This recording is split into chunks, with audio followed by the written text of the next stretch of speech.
Bonjour à toutes et bonjour à tous. Bienvenue dans ce webinaire qui nous occupera pendant 1 heure et qui abordera l'impact psychologique de la maladie Covid-19 sur les patients atteints de cancer et sur leurs proches.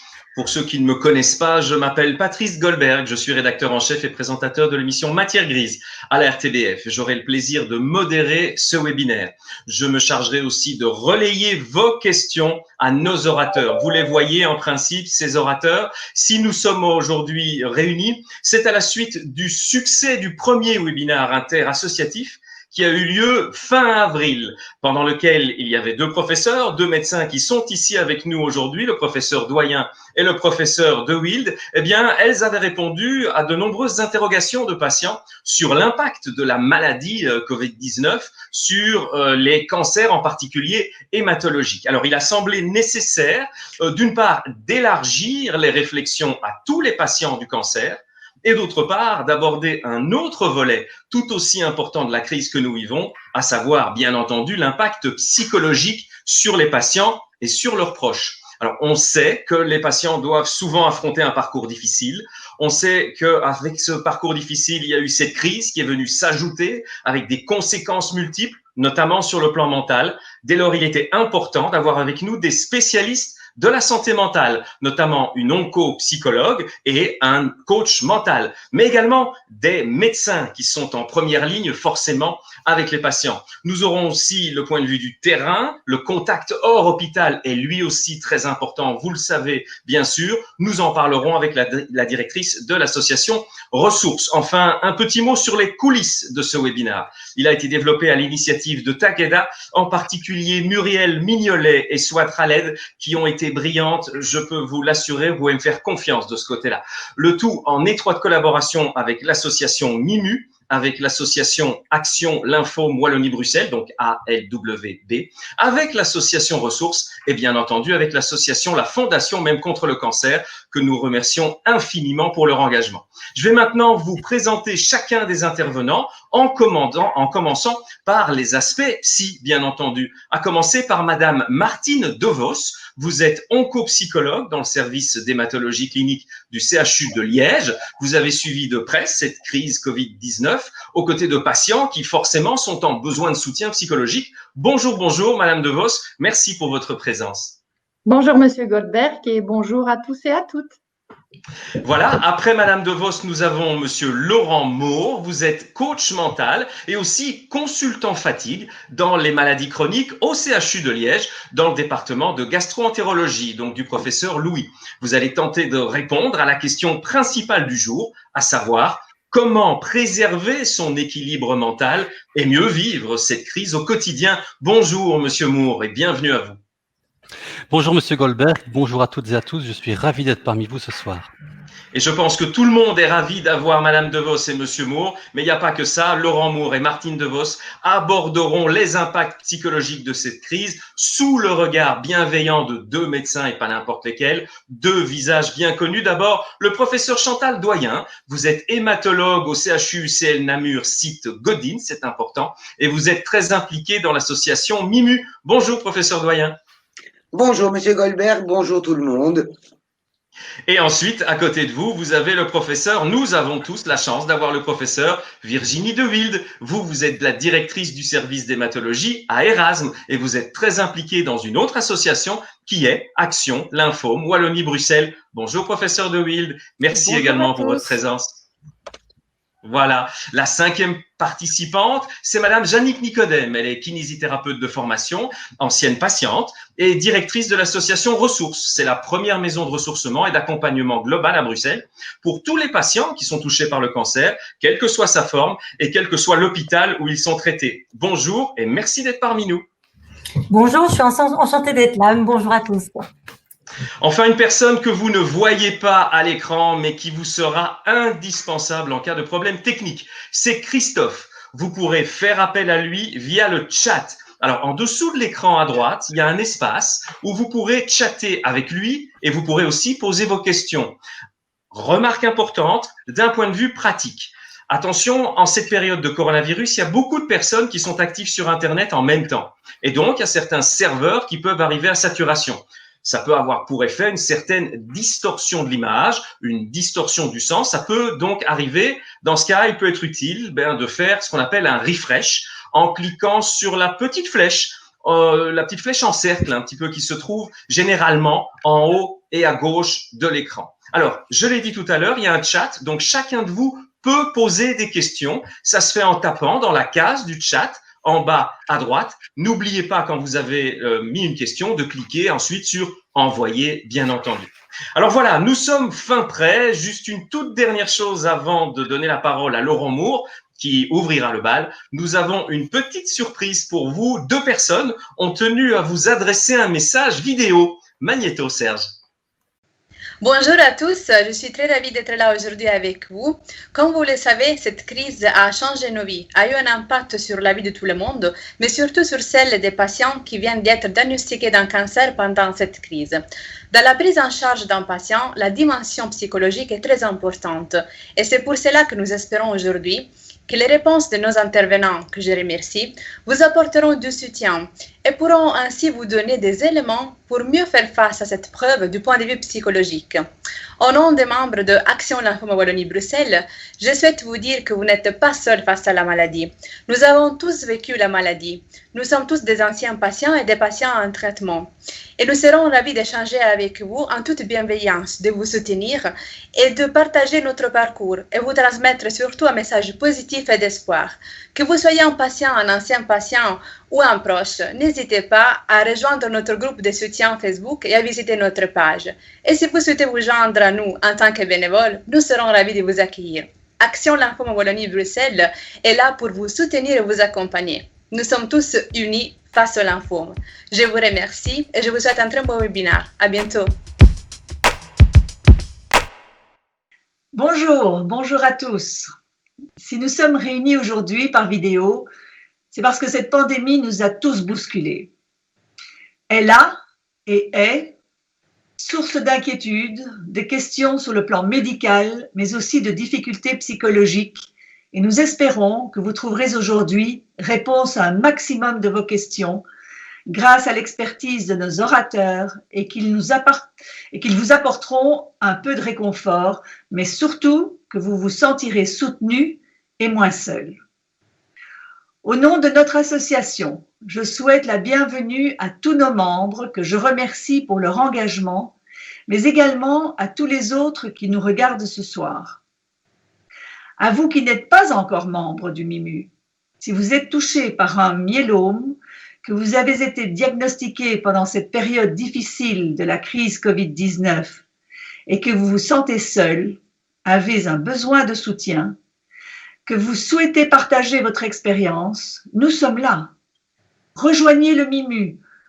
Nous ferons de notre mieux pour vous aider, vous écouter, échanger et espérer ensemble. Je vous invite également à regarder le site internet du MIMU qui vous apportera beaucoup de réponses. Et pour terminer, notre devise « Chaque jour est une victoire ». Merci à la société Takeda de nous offrir cette heure d'information et excellent webinaire à tous et à très bientôt.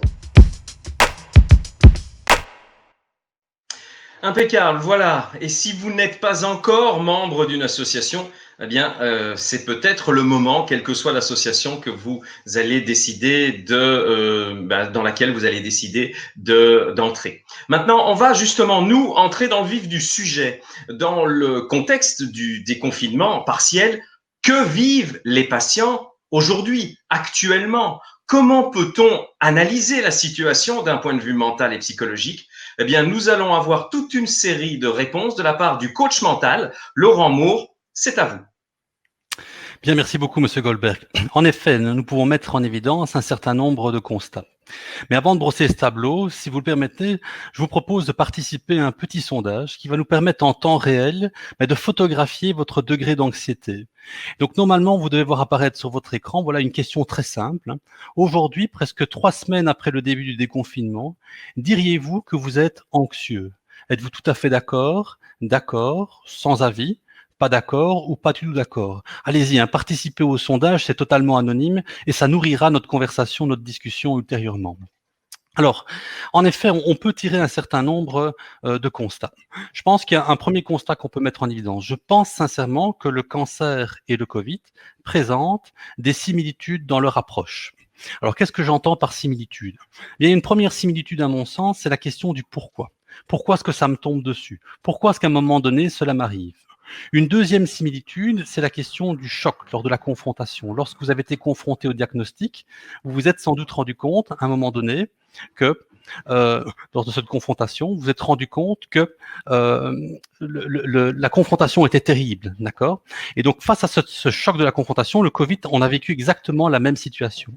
Troisième élément important également, tout d'un coup, la vie bascule. La vie bascule du jour au lendemain, la vie est mise au conditionnel. Tout d'un coup, mais il faut admettre qu'on va vivre dans un espace social rétracté. Il faut admettre également qu'on va devoir subir un certain nombre de restrictions sociales. Quatrième similitude, c'est la notion, je dirais, d'ennemi. C'est un ennemi invisible, abstrait, ce qui le rend encore d'autant plus anxiogène. Un cinquième élément, c'est le sentiment de contrôle. On assiste en fait à un sentiment, une perte de contrôlabilité.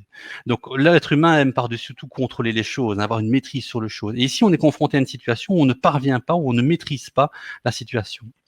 Autre similitude, évidemment, c'est l'acceptation des soins. À un moment donné, il faut accepter d'être confiné. Il faut accepter également de faire confiance, il faut accepter de vivre un certain nombre de contraintes. Et enfin, une dernière pour moi similitude, c'est la notion de report de projet. Vous avez été sans doute amené à reporter votre projet, à différer un plan de progression. Un deuxième constat intéressant me semble être le sentiment d'incertitude. Alors, sans doute que beaucoup d'entre vous ont été gagnés par la peur au ventre. Cette peur au ventre vous a conduit, en fait, finalement, dans des choix cornéliens, ce que j'appelle un dilemme. Soit, je reste dans ma bulle de sécurité, dans ma bulle en quelque sorte, de ma bulle refuge, et donc, je prends le risque de ne pas suivre les soins, ou soit, je sors de cette bulle de sécurité, je choisis les soins, mais d'un autre côté, je prends le risque, finalement, d'attraper le Covid. Et donc, face à cette situation, il y a une balance de risque qui s'est posé, un fameux dilemme. Et je suppose que le professeur Doyen et le professeur Deville vous rassureront désormais par rapport à ce dilemme. Troisième élément important, troisième constat, eh bien on assiste finalement à une séparation entre deux mondes, une bipolarisation, comme je dis toujours. Il va y avoir le monde du dedans et le monde du dehors. Alors le monde du dedans, qu'est-ce que c'est? C'est votre zone refuge, c'est votre bulle de sécurité, ce sont vos proches, ce sont vos processus de sécurité. Et puis il va y avoir le dehors. Le dehors, c'est ici la maladie, c'est la menace et ce sont les autres. Et donc on s'est en fait déshabitué à vivre au contact de l'extérieur, à vivre avec ce monde extérieur. Et puis quand a lieu le déconfinement, on doit retrouver ce monde extérieur, mais on a appris à faire sans. Et enfin, quatrième constat, à mon avis intéressant, et d'ailleurs les résultats du sondage tentent à le démontrer, l'anxiété est très importante. Quand on regarde le sondage, ça ressort fortement. Et donc en fait, la crise du Covid a accentué le sentiment de peur, le sentiment d'anxiété, le sentiment d'incontrôlabilité, et surtout, je dirais, le sentiment de vulnérabilité. Et donc l'angoisse, par habitude, essaie toujours, par essence, je dirais, de se greffer, de se raccrocher, de s'incarner en quelque chose. Et ce quelque chose, il a été trouvé tout naturellement, c'est l'autre. Et donc on constate finalement que l'autre, maintenant, représente en fait la somme de nos peurs. L'autre est devenu en quelque sorte le vecteur de la maladie. Et donc l'autre, c'est ce qu'on ne contrôle pas, ce qui est imprévisible. Et quand on a le cancer, en fait, l'autre, c'est celui peut-être qui n'est pas aussi vigilant que nous, qui ne se rend pas nécessairement compte de notre fragilité. Et donc l'autre, par essence, devient inquiétant. Et donc le patient, à mon sens, a vécu donc ce sentiment de vulnérabilité, ce sentiment d'anxiété, ce sentiment d'incertitude qui a conduit à un certain nombre de déséquilibres. Oui, effectivement, déséquilibre, on va en reparler précisément. Mais avant ça, j'avais envie d'interpeller Yannick Nicodème, qui donc représente et dirige l'association Ressources. À ce stade-ci, j'ai envie de vous demander, par rapport à tout ce qui vient d'être dit, est-ce que vous voyez un écho avec les témoignages de patients que vous avez pu avoir sur le terrain, en particulier ces dernières semaines? Oui, tout à fait. Dans tout ce que Laurent Moore a dit, on reconnaît évidemment tous à des degrés différents. Les patients ne sont pas tous les mêmes, mais on constate toutes ces choses-là. J'ai des petits exemples précis, notamment dans le pourquoi moi. On a le diagnostic, mais pourquoi ça me tombe dessus? Et avec le Covid, j'ai une patiente qui me racontait, voilà, on m'a diagnostiqué juste avant le confinement, et puis elle a attrapé le Covid au début du confinement, une forme légère, mais elle disait, voilà, je suis pénalisée 2 fois. C'est terrible, 2 fois. La double peine, la double peine. Voilà, exactement. C'est vraiment la double peine. Après, elle en a fait quelque chose parce qu'elle s'est dit, tiens, j'ai attrapé le Covid, mais j'ai fait une forme légère malgré que j'étais en chimio. Donc, quelque part, ça l'a rassurée après coup.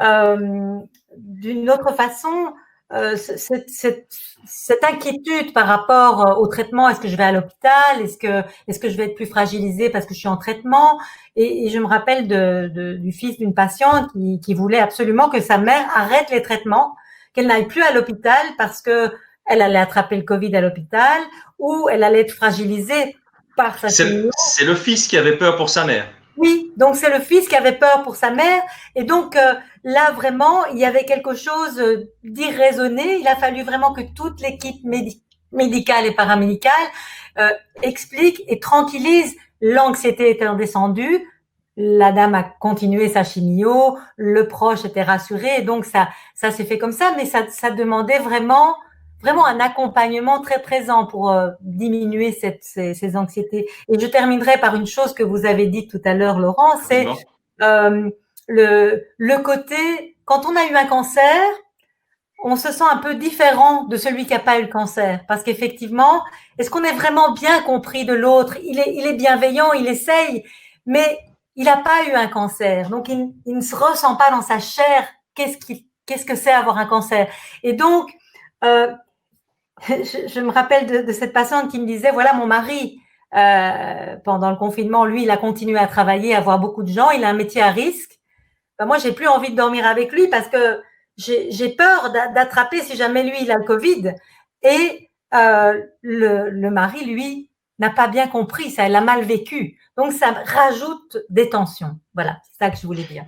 Oui, absolument. Ben, notre santé mentale, c'est très important. Donc, ce déséquilibre mental dont vous parliez, Laurent Moore, et qui vient d'être illustré justement par ces exemples-là, eh bien, d'où vient-il exactement ce déséquilibre, Laurent? Alors, d'abord, c'est important de comprendre que notre santé mentale repose sur 3 notions clés. La notion de plaisir, la notion de progrès et la notion d'investissement.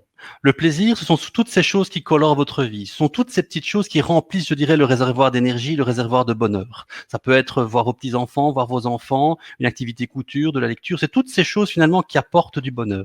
Et puis, alors, il y a cette notion de progrès. La notion de progrès, c'est le fait de se sentir en chemin, de se sentir en évolution, de se sentir en avancement. Je dis toujours, hein, on a tous notre Himalaya. Nous sommes tous des Himalayistes. Donc, il y a ce sommet qu'on voudrait atteindre. Et puis, alors après, on va essayer de découper cette étape, hein, donc cette montée en différentes étapes, mais on a cette volonté de vouloir avancer. Et puis alors, il y a cette 3e notion importante qui est la notion d'investissement. Donc, on a besoin de s'engager dans quelque chose d'utile, dans quelque chose qui a du sens, quelque chose qui est une mission pour nous. Et donc, je vais vous donner un exemple très concret. Si vous avez pratiqué un sport par le passé, peut-être vous est-il arrivé de l'abandonner, tout simplement parce que vous n'avez plus de plaisir. Quand il n'y a plus de plaisir, on a tendance à abandonner. Quand on ne se sent plus avancer, on ne se sent plus progresser, on a tendance à se décourager. Et quand on n'a plus cette capacité d'investissement, souvent ça porte le renoncement. Et donc ici, dans notre situation, je dirais que ces 3 notions clés ont volé en éclats.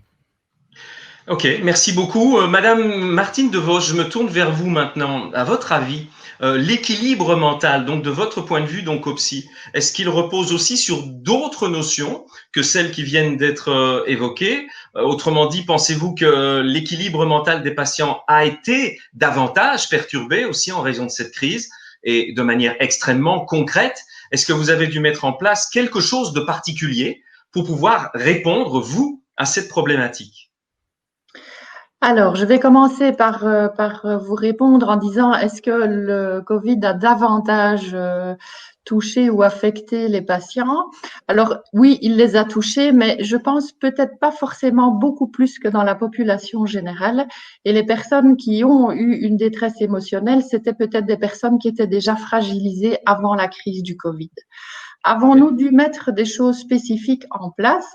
Alors, au CHU, toutes les consultations se sont arrêtées au moment du confinement, puisque les consultations psychologiques ne sont pas considérées comme étant des soins urgents. Mais essentiels.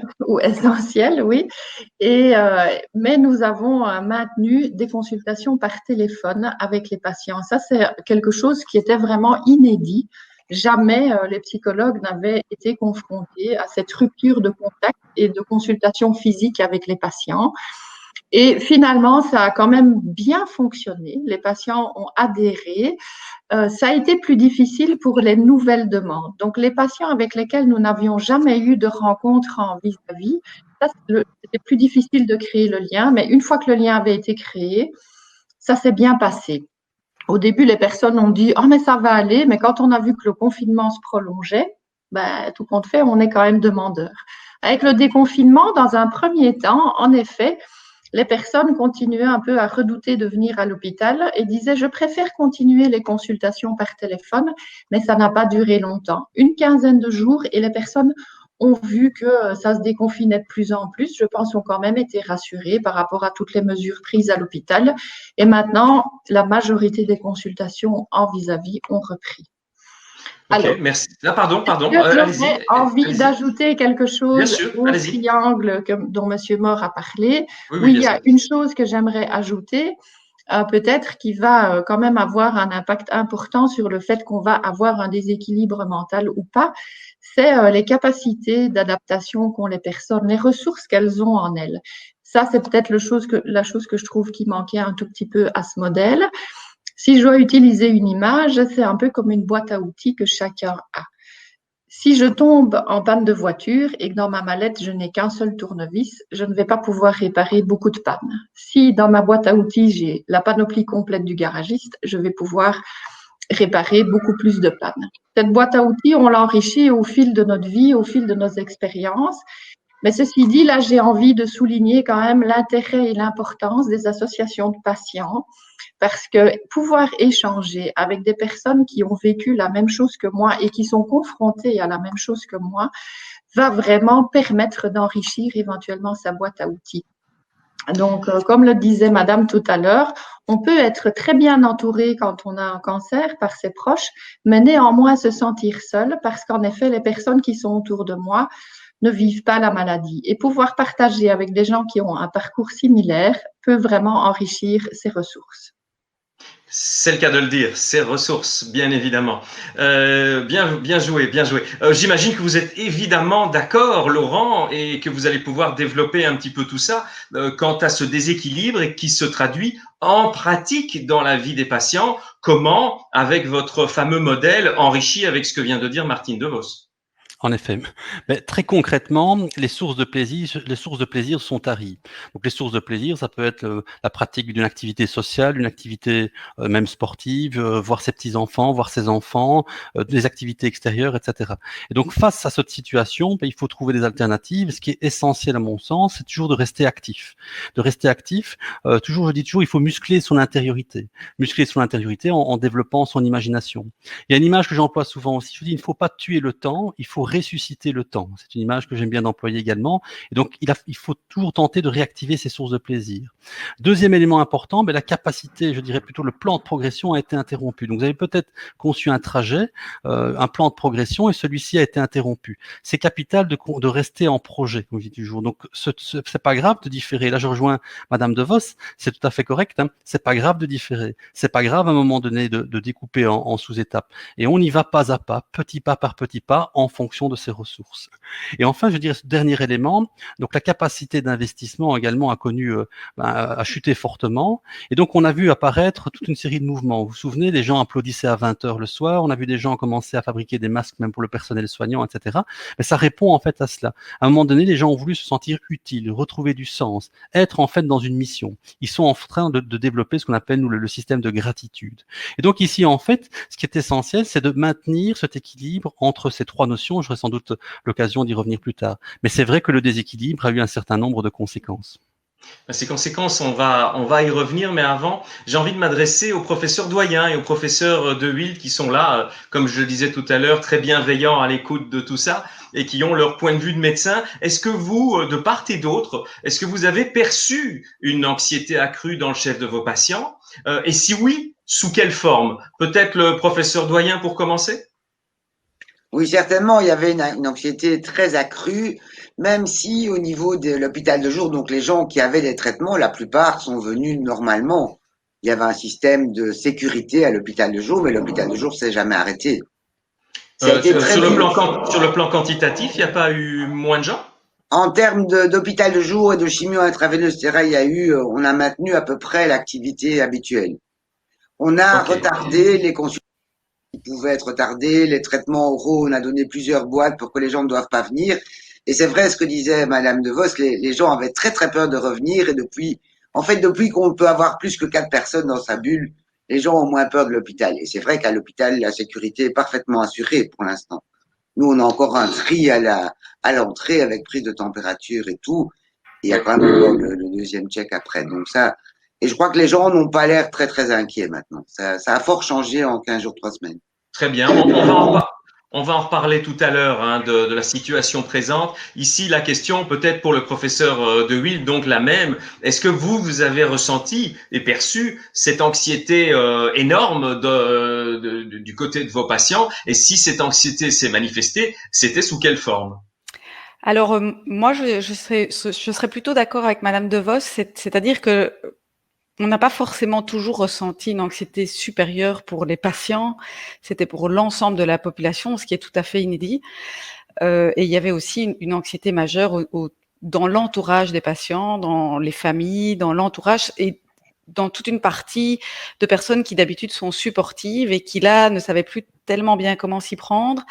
Et donc, vous voulez parler un petit peu de l'exemple qui a été dit tout à l'heure avec le fils qui avait peur pour sa maman. Par exemple, exactement. Et donc finalement, c'est parfois les patients qui se sont mis à rassurer leur entourage par rapport à ça. Donc on s'est retrouvé dans certains cas, en tout cas, dans des situations un peu inversées.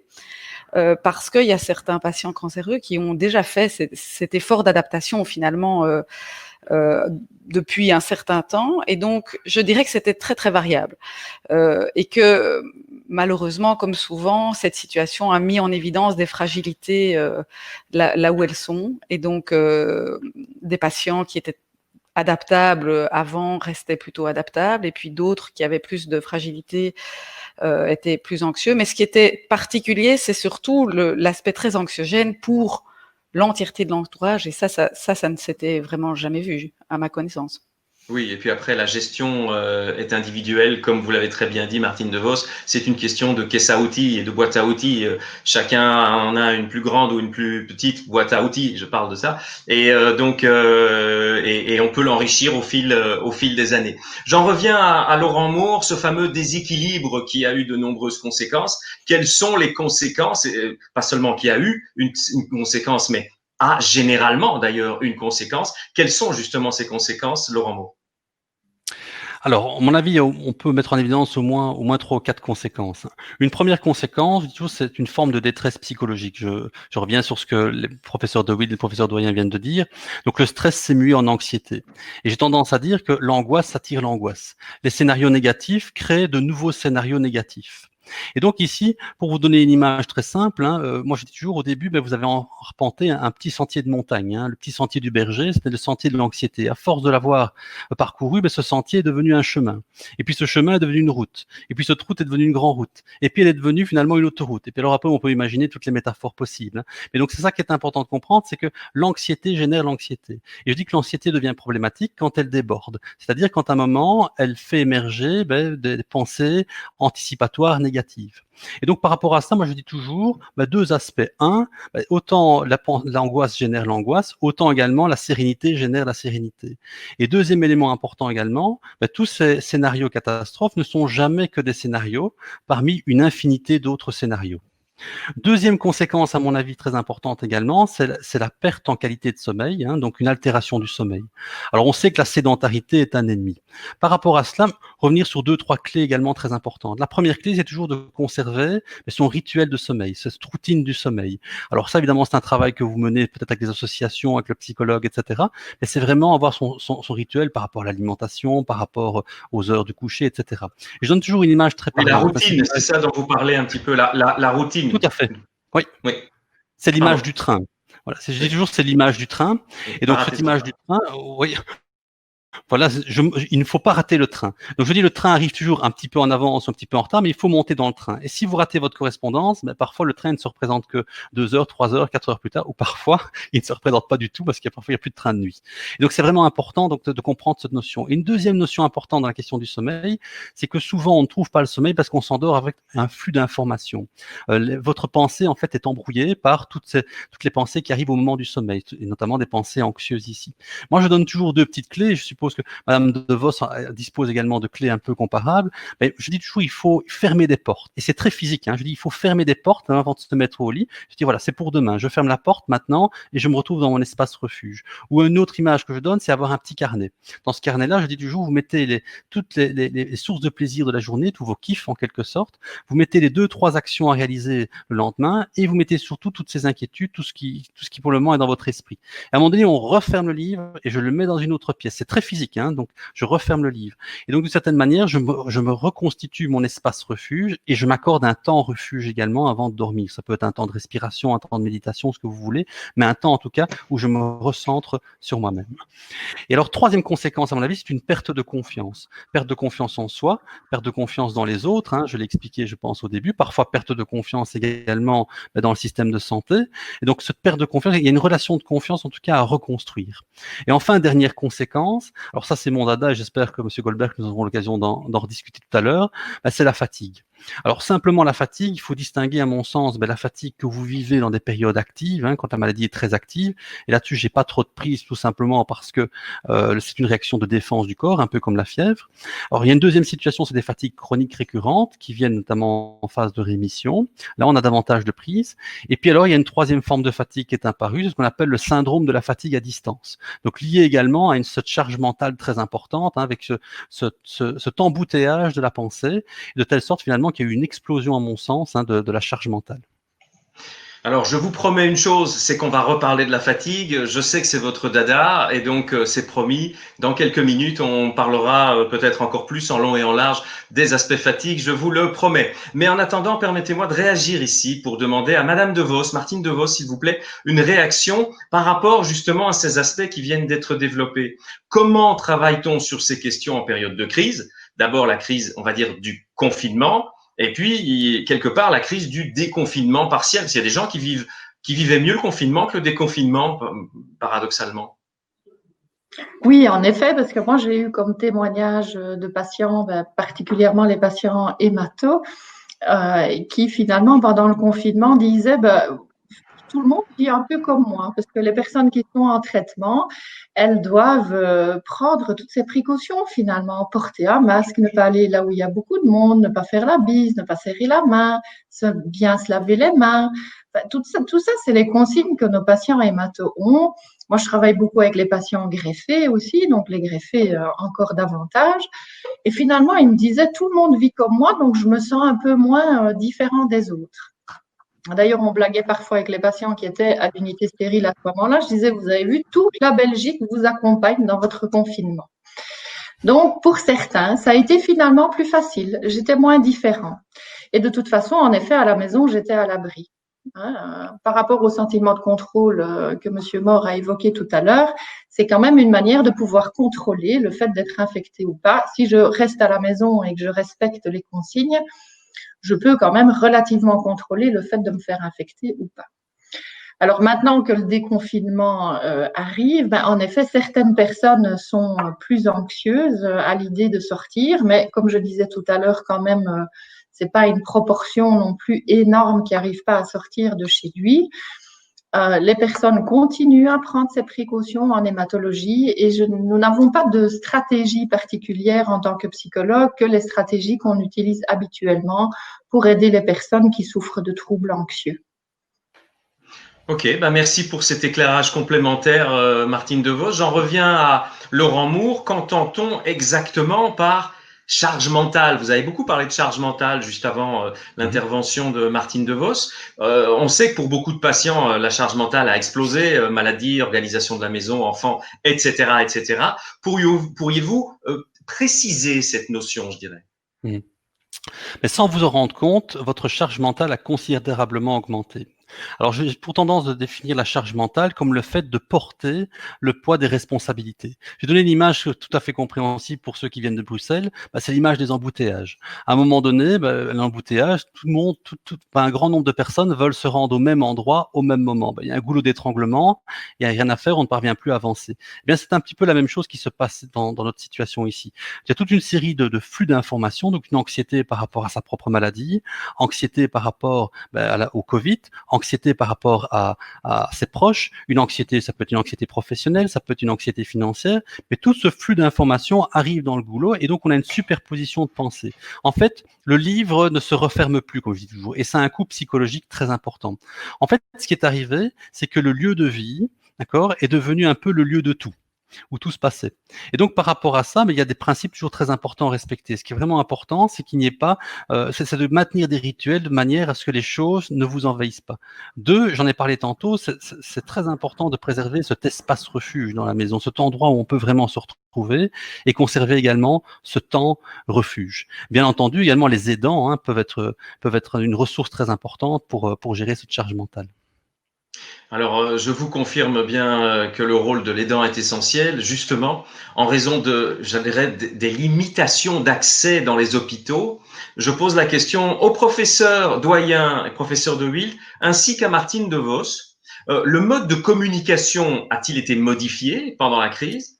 Je prends des exemples. L'absence des aidants lors de l'annonce d'un nouveau diagnostic, l'annonce des résultats d'un examen. Est-ce que cette absence de l'aidant ou de l'aidante, est-ce que ça a été un problème difficile à gérer? Si oui, comment l'avez-vous géré? Peut-être d'abord le professeur De Wilt, cette fois-ci, pour commencer?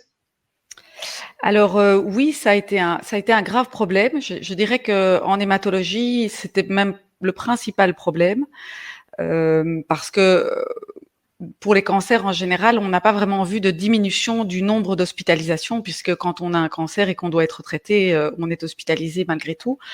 Et donc, on a dû continuer à faire les hospitalisations comme d'habitude avec vraiment un fonctionnement tout à fait inhabituel avec effectivement 0 visite. Donc, on a essayé de mettre en place toute une série de choses, que ce soit de la communication par des tablettes, des coups de téléphone aux familles systématiques. On a essayé de vraiment mettre en place justement un peu des rituels bien organisés, de coups de téléphone vraiment systématiques pour que les familles sachent qu'elles allaient avoir accès à de l'information correcte. Mais il n'y a rien à faire, ça n'a pas du tout remplacé ce que c'est qu'un vrai contact, une vraie présence. On a parfois suivi vraiment des familles sans les avoir jamais rencontrées, donc c'était quand même vraiment compliqué. Alors, il y avait aussi cet autre aspect décrit par Mme De Vos et qui était assez correct de dire que certains patients vivaient moins mal leur enfermement parce que globalement, tout le monde était enfermé. Donc, en particulier les plus jeunes qui ont toujours beaucoup de mal avec le fait de voir moins de gens, de rater toute une série d'événements sociaux. Ils étaient plutôt contents. Mais qui sont peut-être plus digital natives et peut-être un peu plus branchés numériques, peut-être. Mais ça, on est parfois un peu étonné parce que on a comme ça tendance à croire que c'est une question de génération, mais même pas toujours forcément. C'est parfois une question plus de caractère que de génération, même si vraiment chez les personnes très âgées, c'était clairement un problème. Et c'était particulièrement un problème pour les patients qui étaient vraiment en unité Covid et pour qui on pouvait moins facilement aussi donner de l'aide parce que les rentrées et sorties dans les chambres étaient vraiment plus compliquées. Il fallait s'habiller, donc on pouvait pas être aussi disponible pour ces aspects-là. Donc oui, ça a été quand même un vrai questionnement. Et bon, alors on va pas critiquer les mesures qui ont été prises parce que je pense vraiment que à la fois dans le pays en entier, dans les hôpitaux, on a fait comme on a pu pour s'adapter le plus vite possible. Mais en tout cas, si ça devait se reproduire, cet aspect-là serait certainement pris avec beaucoup plus de précautions. En amont. Vous confirmez, j'imagine, professeur Doyen? Oui, absolument. Ça, le problème des familles et des contacts, même à l'hôpital de jour, encore maintenant chez nous, les patients théoriquement viennent seuls. Et ils sont vraiment très angoissés, ne fût-ce même s'il n'y a pas spécialement une mauvaise nouvelle attendue, mais bon, de se faire une checklist de ce qu'ils doivent poser comme question, de ne pas oublier, de ne pas oublier non plus ce que le médecin leur dit. D'habitude, ils sont deux souvent. Et donc, dans ce cas-là, eh bien, il y a l'autre qui peut leur rappeler des choses, ils peuvent ventiler directement entre eux. Et le problème des visites pendant les hospitalisations, c'est une catastrophe. Et comme disait aussi Virginie, c'est très compliqué de communiquer avec des gens qu'on ne connaît pas, nous. Les gens qu'on connaît déjà, c'est pas tout ce qui se fait par téléphone. Si c'est quelqu'un qu'on connaît, c'est très différent que quelqu'un qu'on n'a jamais vu. Et enfin, ça a été vraiment très difficile. Et de fait, il faudra qu'on imagine de faire autrement si c'est possible en cas d'autres crises. Par contre, voilà. chez nous, on a toujours été assez, même pour les patients dont la situation était très très critique. Là, on a laissé les familles venir. Mais voilà, de même, si on sait qu'on va annoncer un diagnostic, on essaie de laisser passer un accompagnant quand même. Tout à fait. Peut-être brièvement un petit complément, Madame De Vos, à ce propos. Je pense que l'essentiel a été dit. En effet, la loi, il y a la loi et l'esprit de la loi. Donc, on a quand même pu faire quelques exceptions dans des situations qui étaient plus compliquées. Maintenant, les patients qui venaient en hospitalisation savaient qu'il n'y aurait pas de visite. Donc, ici, étaient quand même préparés psychologiquement. Et puis, en effet, en 2020, avec toutes les technologies actuelles, ça a quand même aidé. Ça ne remplaçait pas, mais ça a aidé. Je me suis dit, on aurait dû vivre ça il y a 30 ans. Je pense que ça aurait été beaucoup plus compliqué. Et au-delà des nouvelles technologies, moi, j'ai vraiment été impressionnée par la créativité des familles pour soutenir leurs proches. Ils envoyaient des messages audio, ils ont fait des posters magnifiques où toute la famille avait envoyé son petit message. Il y en avait qui venaient sur le parking avec des grandes banderoles pour que la personne puisse les voir par la fenêtre.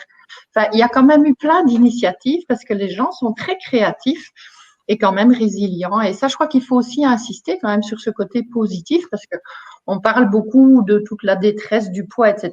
Il était là, c'est vrai, mais il y a aussi tout ce qui s'est bien passé. Absolument, vous avez raison d'être positive et justement, on va revenir à Laurent Maure sur le rôle de l'aidant qui doit gérer la réorganisation des soins, faire face au stress forcément de la personne malade. Justement, auriez-vous des conseils pour les aidants, je dirais des conseils qui iraient dans le sens un peu positif dont vient de parler de Martine De Vos? J'ai toujours tendance à dire que quand quelqu'un tombe malade dans la famille, c'est toute la famille qui tombe malade. Et donc, en fait, l'aidant doit faire face à une forme d'anxiété et ne s'autorise que très peu de faiblesse.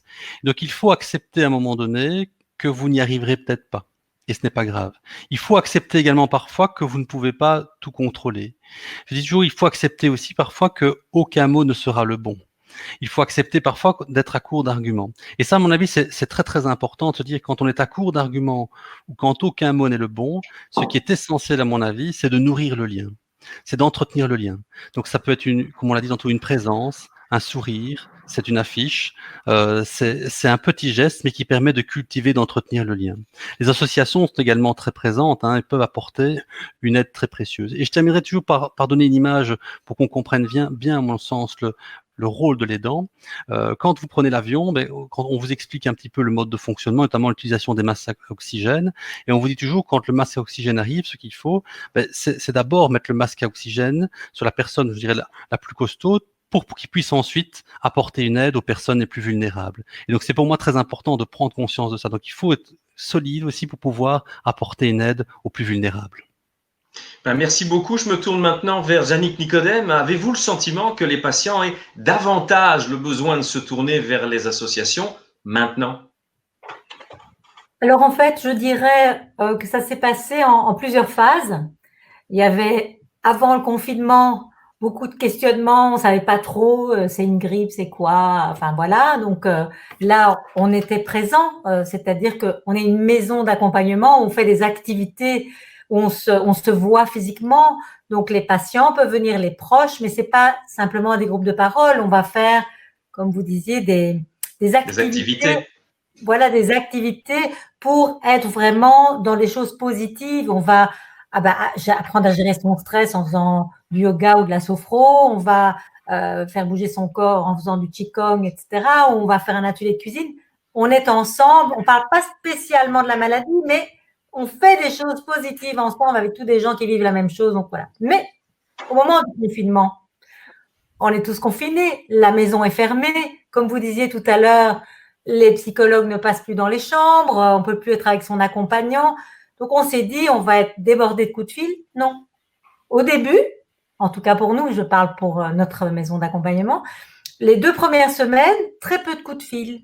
Il n'y a plus de permanence, donc les gens ne viennent pas, etc. On s'est dit, il faut absolument qu'on mette quelque chose en place. On a appelé les gens qu'on s'est isolés dans des situations plus compliquées, etc. Donc, ils étaient très contents qu'on vienne vers eux, mais ils ne venaient pas vers nous parce que la situation habituelle était cassée. Et donc, est-ce qu'on va téléphoner? C'est plus difficile. Puis, nous avons mis des activités en place où il y a un échange, des cours de yoga en ligne, des groupes de discussion, des gens qui se connaissent déjà et qui sont contents de se retrouver. Et là, l'impact était fort. Notamment, on a organisé des cours de cuisine en ligne où chacun est dans sa cuisine, le chef dans la sienne. On prépare à manger, on se questionne, on est dans une activité, quelque chose de très proactif. Et puis, on va manger avec ses proches après ce qu'on a cuisiné. Donc, il y a tout ça. Donc, je dirais vraiment, au départ, un peu la sidération. Qu'est-ce qui se passe? Voilà. Prendre ses marques déjà chez soi. Et puis, trouver ce qu'on apportait en plus. Et alors, le réconfort est là. Et je pense que plus le temps passe, plus le réconfort est important dans le déconfinement particulièrement. Je pense que notre présence est vraiment très importante. L'échange entre les patients, entre les soignants, etc. Très important. Et donc, pour faire baisser le stress, il faut bien dormir. Et j'en arrive à Laurent Moore et je tiens ma promesse. C'est votre spécialité, la fatigue. Et donc, on a bien perçu que cette fatigue était une composante importante du parcours du patient qui est atteint par le cancer. Alors, cette fatigue a pu être accentuée par la crise. Dès lors, vous qui êtes le grand spécialiste de la fatigue, quelle serait la meilleure approche pour gérer la fatigue, Laurent Moore? Alors, parler de la fatigue, c'est toujours extrêmement complexe. Je dis toujours que la fatigue est une maladie sans visage. Elle ne se lit pas sur le visage des patients, ce qui la rend d'autant plus compliquée pour vos proches, pour vos amis, pour votre cadre professionnel, vos collègues, puisque c'est source de tension, puisqu'on ne le lit pas sur le visage des patients. Deuxième élément, j'ai toujours tendance à dire que la fatigue se définit comme une difficulté à entreprendre ou à poursuivre une activité de manière volontaire. Et donc, en fait, on éprouve un sentiment d'épuisement que ni la sieste ni le repos ne viennent apaiser. Troisième notion, à mon avis, très importante pour bien comprendre ce qu'est la fatigue, c'est que c'est une expérience très, très personnelle, très subjective, je dirais presque très intimiste. Chacun va vivre la fatigue de manière personnelle avec des manifestations différentes. Et donc, la fatigue peut avoir des conséquences à court terme sur votre vie sociale. On va renoncer à certaines activités, sur votre vie professionnelle, sur votre vie intime, sur l'estime de soi-même, sur l'image du corps, ou encore sur la qualité de sommeil, comme nous en avons discuté tout à l'heure. Et donc, moi, au quotidien, je suis confronté à des personnes qui sont fatiguées. Il faut trouver un certain nombre de solutions. Alors, on débute toujours par un test fatigue. Donc, c'est un test qui permet en 30 questions d'évaluer, d'objectiver, de mettre un visage sur cette fatigue et qui vous permet enfin d'objectiver. Je veux bien mettre ce test à disposition de tous. C'est vraiment très intéressant. Et il permet finalement de mesurer 4 niveaux. Vert, fatigue légère. Orange, fatigue importante. Rouge, fatigue très importante. Et noir, fatigue très sévère. Une fois qu'on a opéré cette photo, on peut entamer un trajet qui repose sur la gestion mentale et sur les ressources, comme l'a dit très bien tout à l'heure Madame De Vos, sur les ressources personnelles. La première étape, c'est ce que j'appelle moi la phase de délivrance. Et là, vous pouvez essayer d'appliquer déjà certaines clés que je vais tenter de donner ici très rapidement, parce que nous n'avons pas beaucoup de temps. Non. Mais donc, cette notion-là très importante de délivrance, c'est à un moment donné comprendre quelles sont mes ressources, quelles sont mes forces, quelles sont évidemment mes faiblesses, mais quels sont mes défis, mes challenges, qu'est-ce qui me nourrit, quelles sont les personnes autour de moi qui m'entourent. C'est aussi l'occasion dans cette première phase de délivrance de s'interroger sur mes priorités. Quelles sont les casquettes que j'assume? Parfois, on a tellement de casquettes sur la tête, Monsieur Goldberg, qu'à un moment donné, avec toutes ces visières, on ne voit plus. Et donc, c'est ça le problème, c'est qu'il y a la roue des priorités, il y a trop de priorités. Et une fois qu'on a travaillé là-dessus, on apprend également à se connaître. Se connaître, c'est, le professeur Louis Allier, j'ai toujours, c'est la phase la plus importante, c'est la phase de reconnaissance. C'est comprendre à un moment donné, mais ses objectifs. Quel est l'objectif que je me suis assigné? C'est quoi mon Himalaya? D'accord? Et comment vais-je y arriver? Et cet Himalaya, il est parfois difficile à atteindre. Et c'est en fonction des ressources de la boîte à outils dont parlait Madame De Vos tout à l'heure qu'on va y arriver pas à pas, step by step, petite bouchée, petit pas par petit pas. Une autre notion très importante quand on parle de fatigue, c'est la notion d'obstacle mental. Je suis convaincu que derrière votre écran, vous êtes beaucoup à renoncer à des activités parce que vous dites oui mais je vais pas me remettre à ça parce que et puis voilà quoi. Et donc on renonce, on s'est construit ce que j'appelle des obstacles obstacles mentaux, c'est-à-dire des pierres dans la chaussure, ces murs que nous sommes construits année après année qui font qu'on ne parvient plus à s'engager. Toujours dans cette phase de connaissance, qui était capitale aussi, c'est de bien revenir plaisir, progrès, investissement. Il faut avoir un réservoir d'énergie, de bonheur très important. Il faut avoir ce plan de progression et avoir également cette envie de trouver du sens, de l'utilité dans les choses. Et puis ensuite, on travaille avec les patients sur une troisième notion, qui est la notion vraiment d'objectivation de la fatigue, c'est comprendre cette fatigue.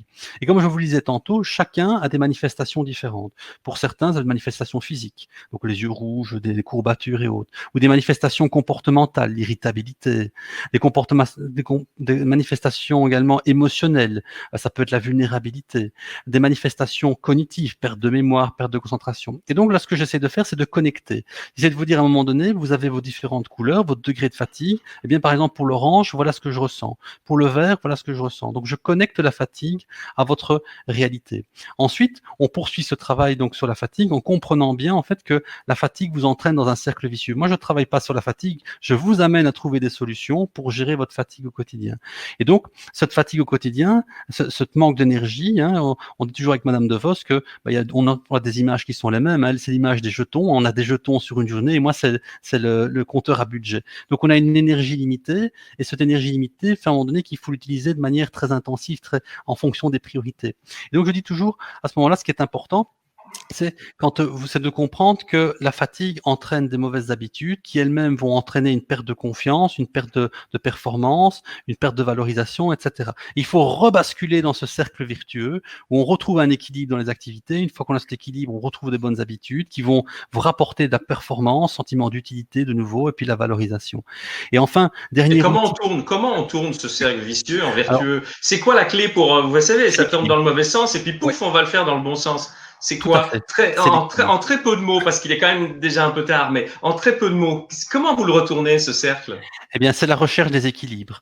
Et donc, en fait, si vous voulez, quand on réalise ce travail-là et surtout le planning avec les patients, on va mettre en évidence des déséquilibres. Donc, des équilibres, par exemple, dans plaisir, progrès, investissement, des déséquilibres alimentaires et autres. Et c'est ça qui est important, c'est qu'on va travailler sur ces déséquilibres et puis on va, par exemple, avec certaines activités, les différer ou les fragmenter ou les déléguer. Donc, on va trouver, en fait, toute une série de solutions avec le patient pour qu'il parvienne, en quelque sorte, à rééquilibrer sa vie. Moi, je dis toujours, la fatigue, c'est une question d'équilibre. Ok, écoutez, merci beaucoup. Je pense que c'est passionnant, il y a pas mal de gens qui seront intéressés par le petit questionnaire dont vous avez parlé et qui doit pouvoir être accessible à l'ensemble des gens qui nous voient et qui nous entendent aujourd'hui. Donc c'est très bien d'avoir entendu que vous allez le rendre tout à fait disponible. Je trouve que c'est une excellente conclusion en tout cas. Merci beaucoup Laurent Maure. Maintenant que nous avons un petit peu parcouru l'impact psychologique de la crise, je m'adresse de nouveau au professeur De Wilde et au professeur Doyen, ainsi qu'à Madame De Vos. Comment s'organise en pratique le déconfinement dans vos hôpitaux respectifs? Y a-t-il un grand retour des patients? D'après ce que j'ai compris que vous disiez tout à l'heure, la réponse est plutôt oui, assez rapidement, mais est-ce que, on va dire, ça va beaucoup mieux aujourd'hui, vraiment? Alors, professeur De Wilde d'abord, oui, pardon. Voilà, il y a effectivement un retour des patients qui est pas hyper rapide pour les patients d'hématologie, mais qui est constant, disons. Mais c'est vrai que les hôpitaux sont encore des lieux qui sont extrêmement disons empreints de tas de mesures d'hygiène qui sont un peu lourdes, et donc on revient pas tout à fait encore à l'hôpital comme on y venait avant. Et il y a une sorte de cohabitation, de rendez-vous téléphoniques, de venue à l'hôpital. Mais je pense que l'ensemble de la communauté médicale et soignante au sens large a comme message d'encourager les patients à revenir, parce que il y a vraiment plus de raisons objectives d'avoir peur de venir à l'hôpital. Et par contre, on commence à avoir vraiment plusieurs éléments qui nous indiquent que les patients qui viennent trop tard à l'hôpital ont des réels problèmes. Donc, il y a des patients qui ont peur de venir à l'hôpital et on pouvait le comprendre. Je pense que c'est vraiment plus d'actualité et c'est important pour les patients de revenir à l'hôpital, de venir poser leurs questions, de venir faire les examens, parce qu'on a maintenant trop de patients qui arrivent un peu trop tard avec en dehors des problèmes, disons, d'anxiété et psychologique dont on a parler des problèmes qui sont parfois tout à fait somatiques et pour lesquels ils ont besoin d'un traitement ou de choses comme ça. Donc, absolument. J'ai ici à côté de moi, je vous le montre, je le montre à la caméra. C'est une étude de Lucie Louvain, coronavirus, 1 personne sur 2 renonce durablement aux soins de santé. C'est une étude qui est sortie il y a quelques jours du côté de Lucie Louvain, voilà, qui illustre ce que vous venez de dire, hein, professeur De Wilde. Professeur Doyen, j'imagine que c'est la même chose chez vous, mais vous avez été assez optimiste tout à l'heure. Vous avez dit, tiens, voilà, maintenant, j'ai presque entendu retour à la normale. Pas tout à fait, mais c'est vrai que j'ai l'impression que ça va beaucoup mieux. Maintenant, un message qu'il faut vraiment faire passer, je crois, aux patients qui n'ont pas envie de revenir parce qu'ils ont quand même peur, mais c'est qu'ils téléphonent à un médecin et puis qui discutent. Et parfois, un patient au téléphone dit non, j'ai pas envie de venir, oui, mais j'ai quand même ceci ou ça. Et en discutant avec lui, il se rend compte que le risque de venir est probablement bien moindre que le risque de ne pas analyser ce qui se passe. Maintenant, il y a encore des limitations et j'espère qu'elles ne dureront pas. Il y en a encore. Je crois que tous les rites de distanciation, masque, comme on l'a déjà dit, pour les patients hématos, c'est quelque chose qui est un peu plus acceptable que pour le commun des mortels, puisqu'ils ont eu l'habitude pour beaucoup d'entre eux. Mais par contre, il y a encore les limitations des visites pour les hospitaliser, et ça, j'espère que ça tiendra pas trop longtemps. C'est plus complètement interdit, mais c'est encore limité. Absolument. Martine DeVos, en quelques mots de conclusion, justement, quels mots pourraient être efficaces pour faire revenir en fait 100%, puisqu'aujourd'hui on n'est pas encore à 100% de retour. Voilà, en quelques mots, une punchline. Ah, les mots magiques. Vous me prenez un peu au dépourvu, mais en fait, je pense que le message que j'ai envie de vous donner à vous les patients, c'est qu'à l'hôpital, notre souci majeur, c'est de prendre soin de vous et pas de vous faire courir des risques. Donc, si le message est vous pouvez revenir, faites-nous confiance, on ne vous veut que du bien. Écoutez, je trouve ça magnifique. Vous disiez que vous étiez pris au dépourvu. Qu'est-ce que ça aurait donné si on vous avait donné plusieurs jours pour préparer ça? Ça aurait été moins bien. Oh, oui, peut-être. C'est probablement parce que vous avez été spontané. Donc, merci beaucoup à tous les intervenants pour tous ces éclairages. Le temps est venu maintenant de passer aux questions-réponses avec toutes les personnes qui nous suivent. Remarque en passant, les questions peuvent s'adresser à n'importe lequel de nos interlocuteurs. Donc, pendant ces présentations, il y a plusieurs questions qui sont tombées et donc je vais en poser quelques-unes parmi celles qui sont arrivées. Et j'en ai une ici, je la lis avec vous. Donc, c'est avec 3 enfants à la maison, il est plus difficile de se reposer. Le médecin nous a conseillé de les garder à la maison. Il faut les occuper, gérer l'anxiété des enfants, ce qui est parfois compliqué. Comment faire face à cette charge mentale? Nous ne pouvons pas encore réellement nous déconfiner. Alors, à mon avis, c'est Laurent Moore ou Martine DeVos, puisque Martine vient de parler. On va donner quelques instants la parole à Laurent Moore. Essayons de répondre de manière extrêmement brève à chaque question, ce qui permettra de répondre à davantage de questions. Laurent Moore, peut-être, pour commencer? Oui, mais c'est une excellente question, hein. On revient sur ce que je disais tout à l'heure, c'est l'importance de se recréer cet espace refuge et ce temps refuge, hein. Je suppose que Martine pourra ajouter un mot par rapport à cela, mais c'est vraiment, voilà, votre environnement est envahi en quelque sorte par toute une série de choses et préserver cet espace. Pour moi, c'est vraiment la clé. Préserver l'espace refuge, le temps refuge. Ok, c'est une excellente réponse. Est-ce que Martine DeVos a quelque chose à ajouter par rapport à ça? Deuxième punchline. Attention, non préparé, spontanéité. Je pense que c'est une bonne stratégie. Voilà, je pense que c'est une bonne stratégie et de bonnes pistes. Ok, éventuellement les médecins, professeur De Wilde ou doyen, par rapport à ce que vous avez vécu comme expérience, Yannick aussi, hein, à Ressources, est-ce qu'il y a eu quelque chose de similaire qui s'est présenté à vous? On va peut-être commencer par Yannick parce que c'est une question de patient, peut-être ça s'adresse d'abord à la responsable d'une association. Il y a eu une autre patient comme ça ou une autre patiente? Alors, en peu de mots.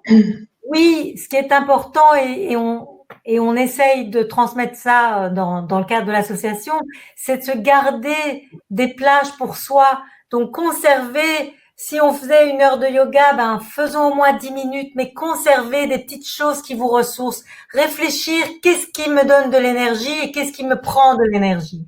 Ça, c'est important, je pense. Très bien. Les 2 médecins, peut-être professeur De Wilde, vous avez été confrontés à cette question-là, éventuellement?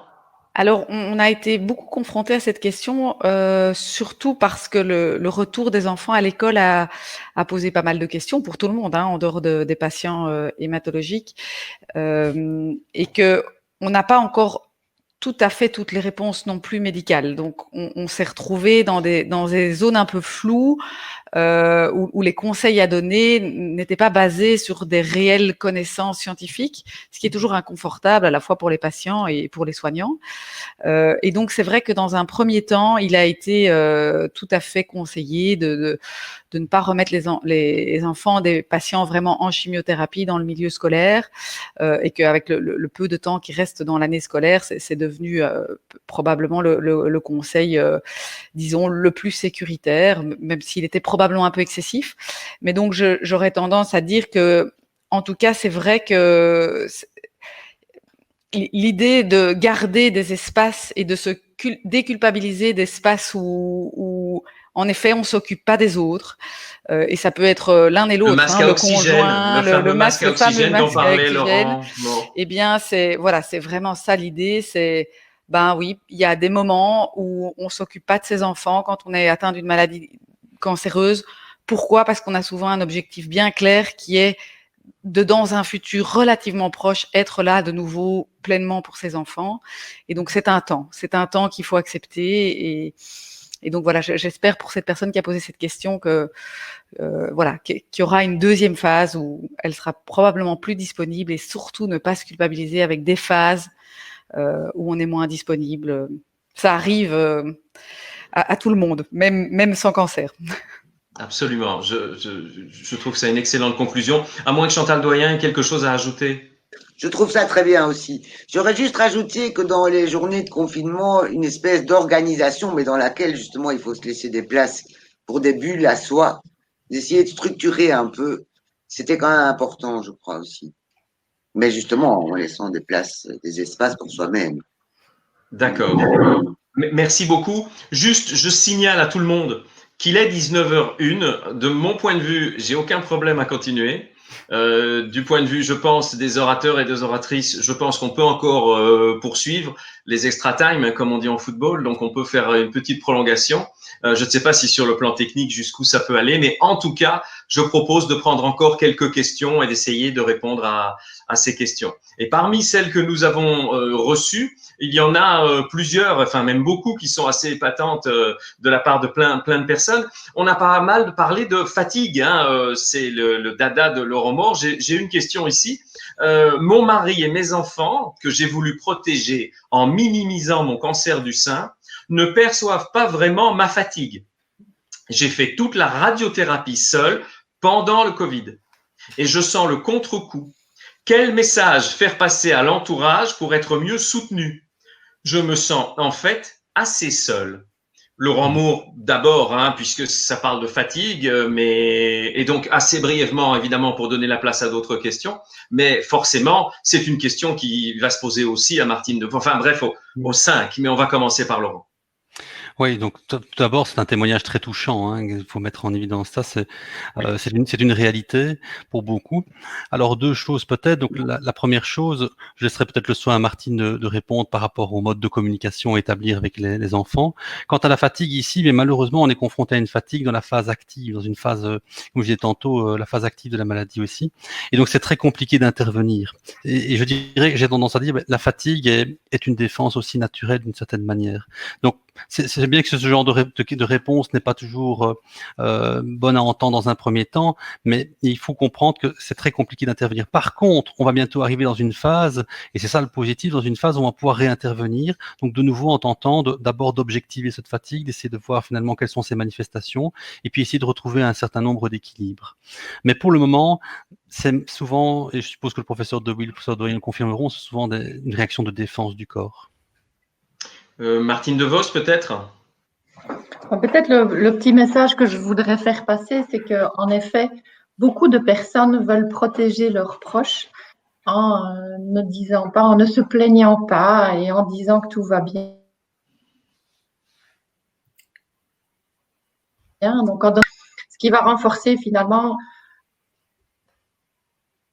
Il y a quelques petits soucis techniques du côté à moyen terme, c'est important. Attendez, il y a quelques petits soucis techniques de votre côté, donc je vais demander peut-être à Yannick de répondre. Gardez, je vous redonnerai la parole d'ici quelques instants, le temps que Christophe règle votre problème technique. Yannick, peut-être une réponse à cette personne qui peut-être d'ailleurs est inscrite dans l'association Ressources ou une autre, c'est possible. En fait, on a souvent ce problème. C'est vrai que en même temps, on veut protéger, on veut soutenir son entourage. Et en même temps, ça peut être aidant de montrer que ça va bien, mais en même temps, il faut laisser la place, il ne faut pas avoir peur de parler, de s'exprimer. Je ne suis pas psychologue, mais on a souvent ce problème. Et très souvent… Et vous avez été patiente. Ça va être d'autant plus quand on arrive vers la fin des traitements, quand on a été vraiment très très fort dans le combat et que tout le monde comprend bien, bah, tout d'un coup, on va se dire, oh là là, je suis vraiment, vraiment épuisée.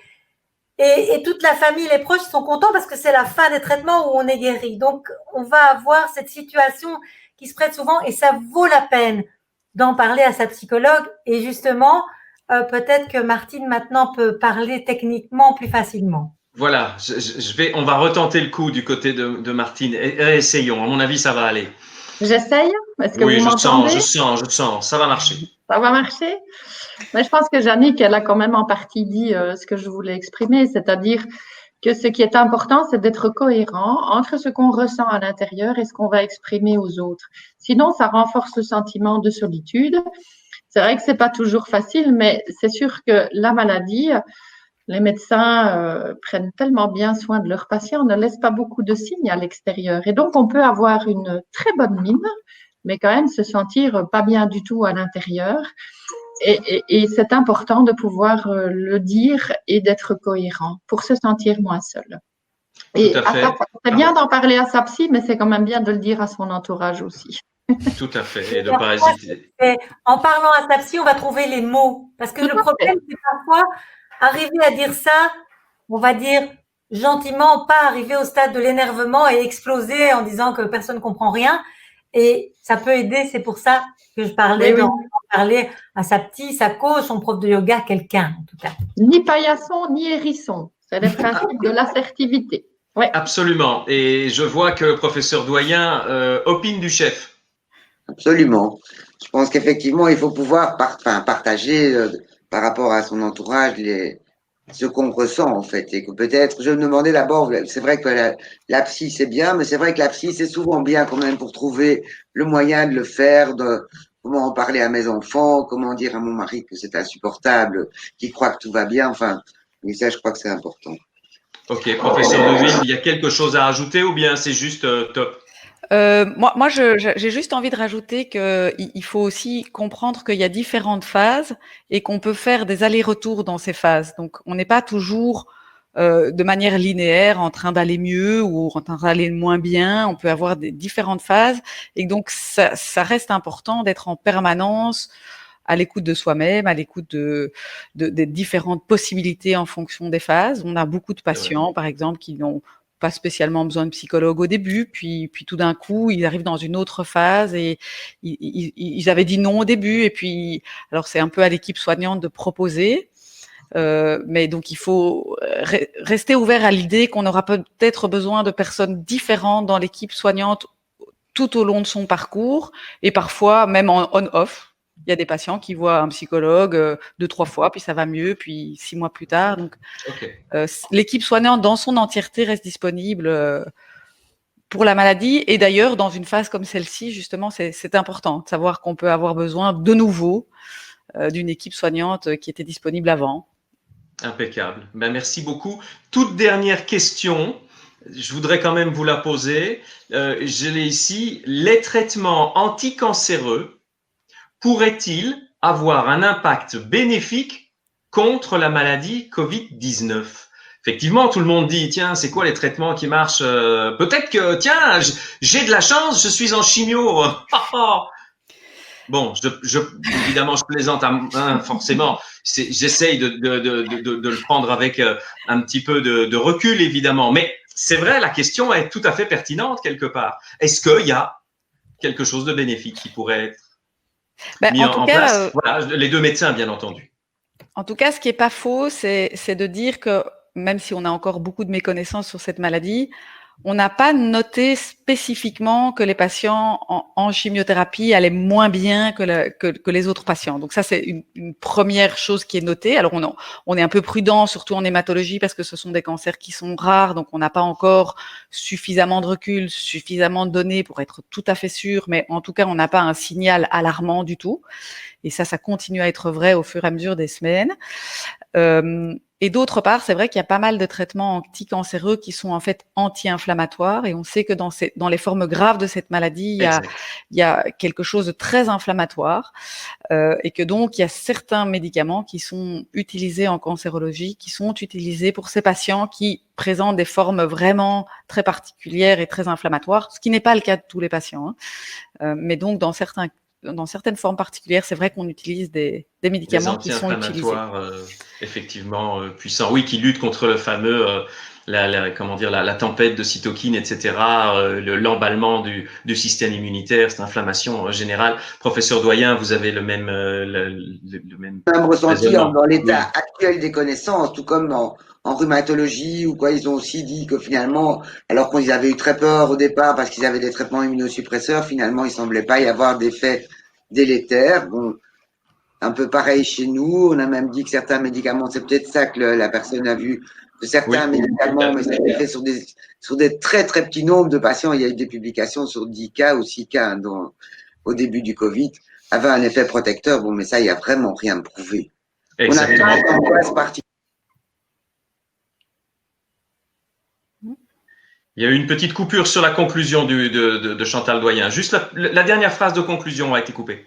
Je disais que par rapport au traitement hématologique, on n'a pas d'angoisse particulière, alors qu'au tout début, on en avait peut-être. Ok, merci beaucoup. Je voudrais juste vous lire ce ne sont pas des questions, mais ce sont des témoignages qui apparaissent sur le chat. J'ai un témoignage qui dit « J'ai été épaté de trouver autant de soutien sur les réseaux sociaux, yoga, mindfulness, etc. » Un autre qui dit « D'un point de vue psychologique, j'ai kiffé le confinement. Pas de FOMO, Fear of Missing Out, un patient de 32 ans. » J'ai quelqu'un d'autre qui écrit « Pourquoi les autorités ont donné des infos sur le nombre de décès tous les jours ? C'était un peu insupportable. » Mais ça, je dirais que c'est un point de vue qui est un peu en dehors de notre webinaire, j'ai envie de dire ça. Il y a quelqu'un qui dit « Ce serait top d'envoyer ce questionnaire fatigue dont on a parlé aux inscrits. » Et Christophe nous a écrit à un moment donné pour nous dire que oui, il serait possible d'envoyer ce questionnaire fatigue aux inscrits. Enfin, j'ai une dernière qui dit « Les activités de l'association Ressources ont été une grande source de soutien psychologique et physique avant et durant le confinement. C'est merci, et c'est signé le même patient de 32 ans de tout à l'heure. » Alors bon, voilà, on va arriver vraiment à la fin de ce webinaire maintenant, mais avant de se dire au revoir, 2-3 petites choses. La première, prenons le temps de remercier vivement nos experts du jour, à commencer par Laurent Maure. Merci Laurent. Oh, merci à tous, hein. Merci également, c'était une superbe expérience. Et je pense qu'il est intéressant aussi, c'est de mettre en évidence qu'on est ici sur un plateau multidisciplinaire. Et donc on se rend compte finalement de la force que apportent des points de vue qui sont parfois différents, mais qui vont dans le même sens en fin de compte. Merci. Absolument, tout à fait. Merci aussi, dans le même genre, à Martine De Vos. Avec plaisir. Merci beaucoup, professeur Doyen. Mais j'ai trouvé ça vraiment très, très intéressant d'écouter les autres experts. Donc, je suis très contente d'avoir participé. Vous étiez pas mal non plus. Professeur De Wilde, merci beaucoup. Merci à tous, c'était un plaisir. Merci infiniment à Yannick Nicodème. C'était vraiment très agréable et c'est vrai de sentir qu'il y a toutes ces disciplines qui sont ensemble, c'est top. Alors, il y a encore quelqu'un qui dit merci à tous, top concentré de compétences. C'est impeccable. Donc, il y a encore des gens qui témoignent ici à côté. N'oublions pas nos partenaires, notamment chez Takeda, les excellentissimes Muriel Mignolet et Swad Khaled. Franchement, ils ont été tout à fait épatantes du début à la fin. Aussi Yann et Christophe pour les aspects techniques. Ça a franchement, grosso modo, très très bien roulé. Bravo. Bien sûr, il y a aussi les associations MIMU, ALWB, Ressources, ainsi bien entendu que la Fondation contre le cancer. 2. Faites-nous le plaisir, vous qui nous regardez, de participer à une très courte enquête de satisfaction. Elle sera accessible automatiquement dès la fin de cette retransmission.